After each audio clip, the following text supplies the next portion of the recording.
Hello everyone, কেমন আছো সবাই? আলহামদুলিল্লাহ, আমিও ভালো আছি তোমাদের দোয়ায়। তো দেখতেই পাচ্ছ, আমি আজকে খুবই মজার একটা চিকেন রোস্ট রেসিপি শেয়ার করব হুবহু বাবুর্চি রেসিপিতে।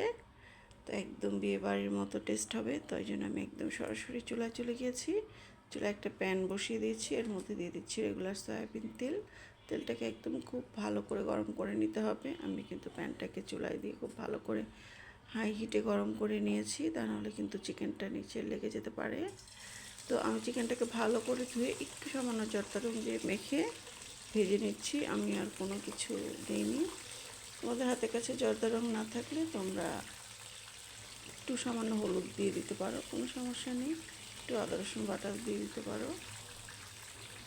তো এখন আমি সব চিকেনগুলো একসঙ্গে দিয়ে খুব ভালো করে ভেজে নেব, যেভাবে বিয়ে বাড়িতে বাবুর্চিরা একদম একসঙ্গে দিয়ে ভেজে নেয়। তো সেভাবে আমি একটু ভেজে নেব। তো খুব বেশি একটা ভাজবো না, তা না হলে কিন্তু একদম হার্ড হয়ে যাবে। তো মাংসটা যেন একদম সফট জুসি হয়, তো এই জন্য আমি হালকা ব্রাউন কালার হলে আমি নামিয়ে নেব। তো এই যে দেখতেই পাচ্ছ, আমার কিন্তু হালকা হালকা ব্রাউন হয়ে গিয়েছে। তো এখন আমি চিকেনগুলোকে নামিয়ে নেব একটা একটা করে। তারপর আমি এই তেলের মধ্যেই মশলাগুলো অ্যাড করতে থাকবো। রোস্ট রান্না করতে কিন্তু একদম সময় লাগে না। মেহমান চলে আসলে আমি কিন্তু মেহমান বসিয়ে 20 মিনিটের মধ্যেই এই রোস্টটা রান্না করে ফেলেছি। তো আমার চিকেনগুলো উঠানো হয়ে গিয়েছে। তো এখন আমি তেলের মধ্যে দিয়ে দিচ্ছি পেঁয়াজ কুচি।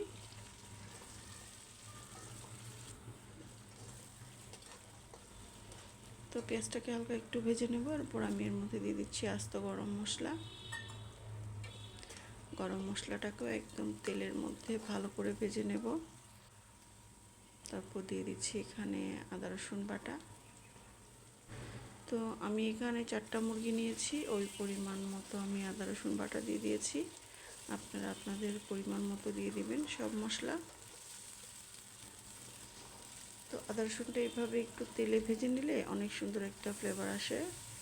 তো আমি সবসময় একটু তেলে ভেজে নেওয়ার চেষ্টা করি। তারপর একটু পানি দিয়ে দিয়েছি মশলাটাকে ভালো করে কষানোর জন্য। তো এরপর আমি এখানে দিয়ে দিচ্ছি স্বাদ মতো লবণ। তারপর দিয়ে দিচ্ছি ধনিয়া গুঁড়া, জিরা গুঁড়া।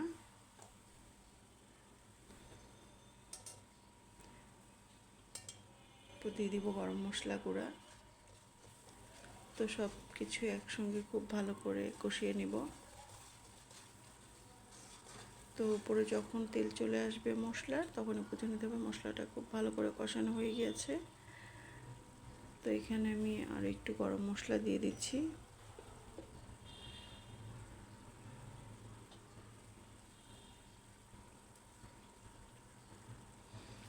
এরপর আমি এখানে দিয়ে দিচ্ছি জয়ফল, জয়িত্রী, বাদাম, ভাজা পেঁয়াজ আর টক দই একসঙ্গে ব্লেন্ড করা। তো আমি এটা বেশি করে একসঙ্গে ব্লেন্ড করে রেখে দিই, এতে আমার মনে হয় যে অনেক কাজ এগিয়ে থাকে, বেশি একটা ঝামেলা হয় না। একদম ব্লেন্ড করে বক্সে ভরে রেখে দিই। আরও একটু সামান্য টক দই দিয়ে দিচ্ছি। আমার কিন্তু ওই পেস্টের মধ্যে টক দই দেওয়া ছিল, তো এখন আরও একটু দিয়ে দিলাম। এরপর মশলাটাকে ভালো করে কষিয়ে নিব। তো এই তো দেখতেই পাচ্ছেন মশলাটা কিন্তু কষানো হয়ে গিয়েছে। তো এখন আমি ভেজে রাখা চিকেনগুলো দিয়ে দিব। তো আমার কিন্তু মশলাগুলো অ্যাড করতে করতেই কিন্তু রোজ রান্নাটা হয়ে যায়।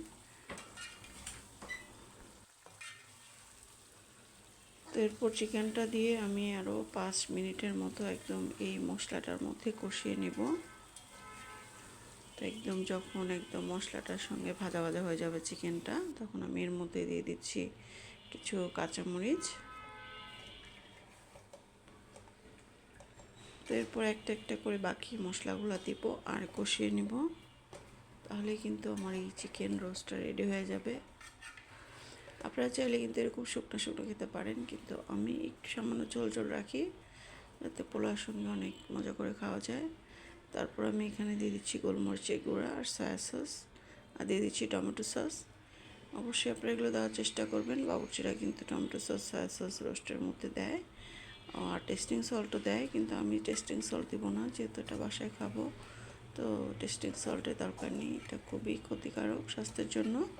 কিন্তু বিয়ে বাড়িতে বা রেস্টুরেন্টে সব জায়গায় কিন্তু টেস্টিং সল্টটা দেয়।